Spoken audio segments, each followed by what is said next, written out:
সবজি ব্যাগে লুকিয়ে বিমানবন্দর পার হওয়ার সময় প্রায় ৫০ লাখ টাকার সমপরিমাণ মূল্যের সৌদি এবং ওমানি রিয়াল ও ইউএই দিরহাম সহ সাকিব নেওয়াজ নামে এক ব্যক্তিকে আটক করা হয়েছে। মঙ্গলবার সন্ধ্যায় চট্টগ্রামের শাহ আমানত আন্তর্জাতিক বিমানবন্দর থেকে দুবাই যাওয়ার পথে ধরা পড়েন তিনি। বিমানবন্দর নিরাপত্তা শাখা এনএসআই, ডিজিএফআই, বিমান বাহিনী টাস্কফোর্স এবং বিমানবন্দর কাস্টমস যৌথ উদ্যোগে এ অভিযান পরিচালনা করে।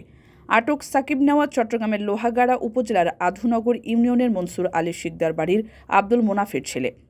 বিমানবন্দর সূত্র জানায়, সাকিব বিমান বাংলাদেশ এয়ারলাইন্সের দুবাইগামী BG-147 ফ্লাইটের যাত্রী ছিলেন।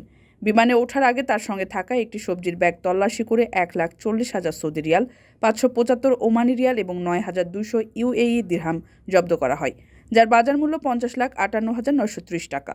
জব্দকৃত মুদ্রাগুলো বিমানবন্দর কাস্টমসের কাছে হস্তান্তর করা হয়েছে। কারো কাছে স্বপ্ন পূরণ, কারো আনন্দের উপলক্ষ, আবার কারো জীবন পাল্টে দেওয়ার মুহূর্ত, কখনো জীবন বাঁচাতে সর্বোচ্চ গতিতে উড়ে চলা, কারো আবেগের শেষ মুহূর্ত, আপনজনের শেষ বিদায়ে শামিল হওয়া। এমন সব ইচ্ছে পূরণে সর্বনিম্ন ভাড়ায় দ্রুতগতির বাহন প্রবাসীর হেলিকপ্টার। আপনার প্রয়োজনে যোগাযোগ করুন আমাদের হটলাইনে।